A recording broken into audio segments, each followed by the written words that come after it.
Welcome student two মেহেদি sir exclusive education zone. তোমাদেরকে অনেক স্বাগতম। আজকে আমরা করব প্রিপোজিশন। PRE, প্রি মানে প্রথমে বা পূর্বে। পজিশন, POSITION, পজিশন মানে স্থান। তাহলে দুটোকে যদি আমি যুক্ত করে দিই তাহলে কি হলো?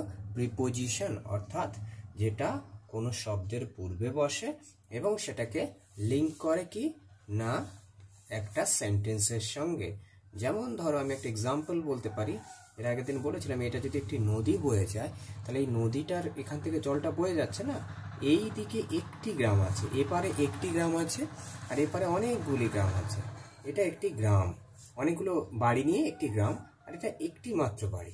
তাহলে এই বাড়িটির সঙ্গে যদি এই গ্রামটির সংযোগ করে যে ওয়ার্ডটা দিয়ে, সেটা হচ্ছে প্রিপোজিশন।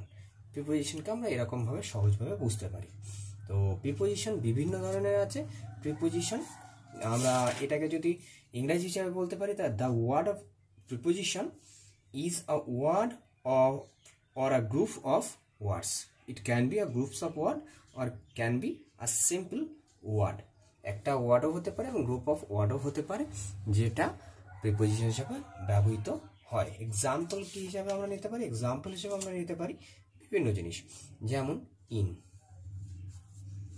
একটা প্রিপোজিশন হচ্ছে ইন। ইন মানে মধ্যে। সব প্রিপোজিশনের মানে হতে পারে আবার নাও হতে পারে, ঠিক আছে? যেমন ইন মানে মধ্যে। ইন মানে মধ্যে বলতে আমরা কোনো কিছুর মধ্যে, ধরো আমি বলতে পারি I have some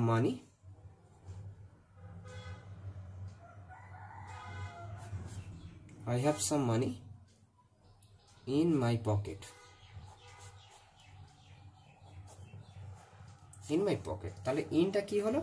এই মাই পকেটটাকে যোগ করলো কার সঙ্গে না আই হ্যাভ সাম মানি, আমার কিছু টাকা আছে ইন মাই পকেট, আমার পকেটের মধ্যে। তাহলে এখানে হলো। তাছাড়া আই বর্ন ইন 1920, ঠিক আছে? এই যে ইনটা এই সালটার আগে হলো, এই যে সিম্পল যে কোনো সাল আসলে তার আগে ইন হয়। তারপর যদি বলে আই লিভড ইন কলকাতা, আমি কলকাতাতে বাস করতাম। তাহলে ইন হচ্ছে কোনো বড় জায়গার আগেও বসে। এরকম অনেক জায়গার আগে ইন বসে, অনেক জায়গার আগে ইন বসে না। তো কোথায় কোথায় ইন বসে সেখানে আমরা প্রথম পেলাম কোথায় না, যদি কোনো কিছুর মধ্যে বোঝায় তাহলে ইন বসবে, যদি কোথাও কোনো সাল বোঝায় তার আগে বসবে, আর যদি কোথাও বড় জায়গা বোঝায় তবে তার আগে বসবে। যদি এগুলো বুঝতে অসুবিধা হয় তাহলে এখানে লিখে নিতে পারো বড় জায়গার আগে,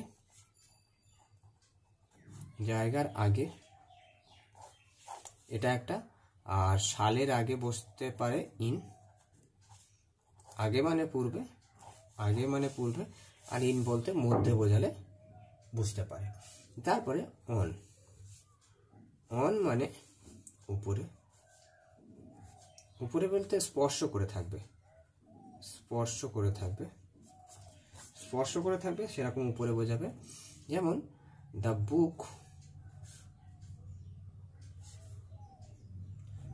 বুক ওয়াজ অন দ্য টেবিল, বইটা টেবিলের উপরে ছিল, ঠিক আছে? তাহলে এখানে অন মানে কি উপরে। কিন্তু এছাড়া আমি আরো উদাহরণ দিতে পারি, যেমন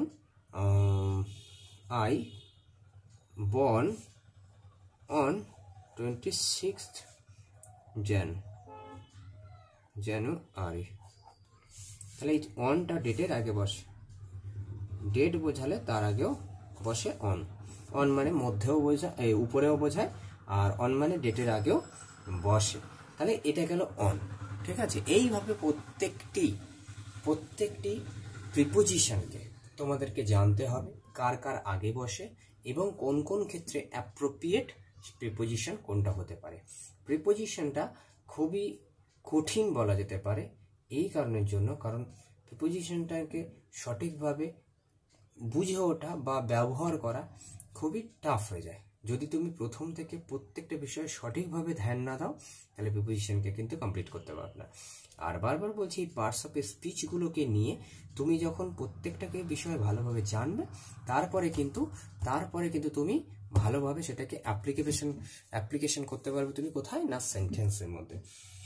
তাহলে এটা গেল অন মানে মধ্যে। এছাড়া যদি আমি বলি অ্যাট মানে তে বোঝায়, ঠিক আছে, অ্যাট মানে তে বোঝায়।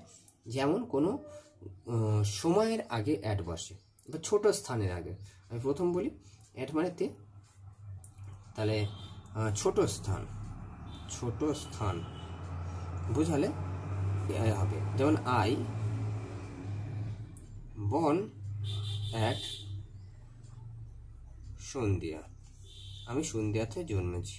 এই যে একটা সন্ধ্যা একটা জায়গা যেটা ছোট জায়গা, খুবই ছোট জায়গা, তো সেটা আগে অ্যাট বসেছে। তারপরে যদি বলি আই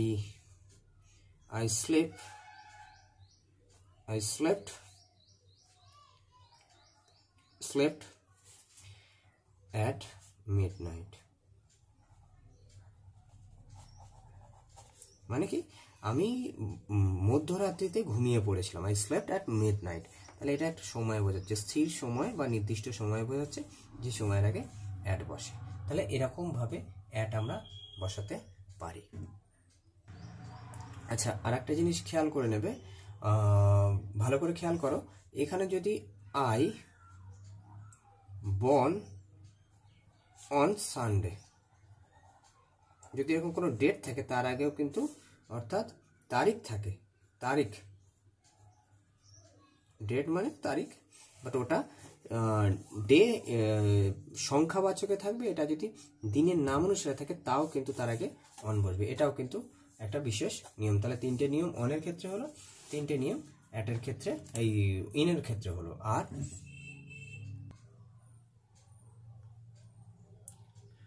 এক্সট্রিমলি সরি গাইজ, তোমরা খেয়াল করতে পেরেছো কিনা জানি না, আমি এখানে লাস্টে আই স্লেপ্ট অ্যাট মিডনাইট এটা লিখেছি, বাট আই থিঙ্ক দেখা যায়নি। তোমরা একটু ঠিক করে দেখে নাও, এবারে দেখে নাও ছোট স্থানের আগে তাহলে কি বসে, I born at Sandhya, I slept at midnight, আমি মধ্যরাত্রিতে ঘুমিয়ে পড়েছি, সেটা আছে। আচ্ছা, তাহলে এটা গেল। এবার যদি ওভার থাকে, ওভার না ইনটু করি, এই ইন আর টু দুটো যোগ করে ইনটু মানে কোনো কিছুর মধ্যে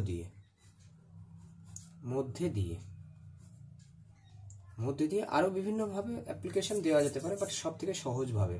যেমন ধরো এই একটি বাড়ি আছে, ঠিক আছে,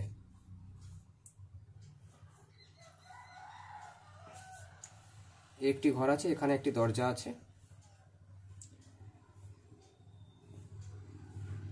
ঠিক আছে, এখানে একটি দরজা আছে আর এইদিকে একটি দরজা আছে।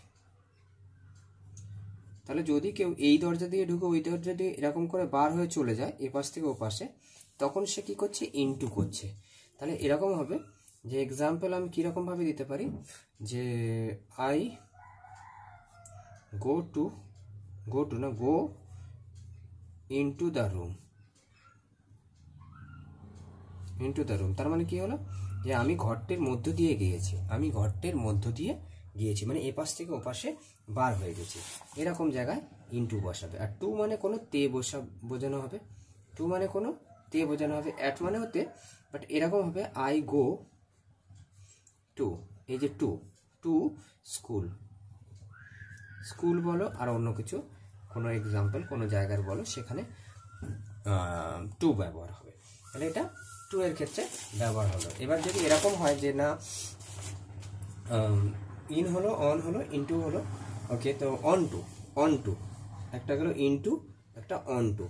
এবার ধরো এখানে আমার এই নদীর পাড় আছে, ঠিক আছে, এই নদীর পাড় আছে, এখানে নদীর পাড় আছে, এদিকে নদীর এরকম একটা পাড় আছে, ঠিক আছে, তো এখানটাতে একটা পাথর আছে, আমার এর গল্পে পড়েছি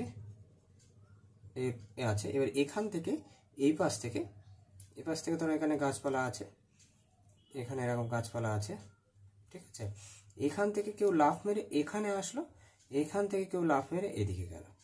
তাহলে যদি এখান থেকে কোনো কিছুর উপরে পা দিয়ে অন্যদিকে যায় তখন সেটা হবে অন টু, কি অন টু।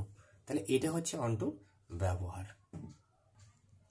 সুতরাং স্টুডেন্ট, তোমাদের আমি এই যে প্রিপোজিশন সম্পর্কে জানালাম, এই প্রিপোজিশন সম্পর্কে তাহলে আমরা কি কি করলাম? ইন করলাম, ইন মানে মধ্যে, 3 প্রকারভাবে আমি ব্যবহার করলাম। অন মানে উপরে স্পর্শ করে, অ্যাট মানে তে, অন টু মানে মধ্য দিয়ে, আর আমরা করলাম টু মানে তে, কোনো কিছু জায়গাতে বোঝানো হলো, আর তারপর লাস্টে অন টু হলো। অন টুতে কীভাবে আমরা দেখলাম সেটা আমি খেয়াল করে নিলাম।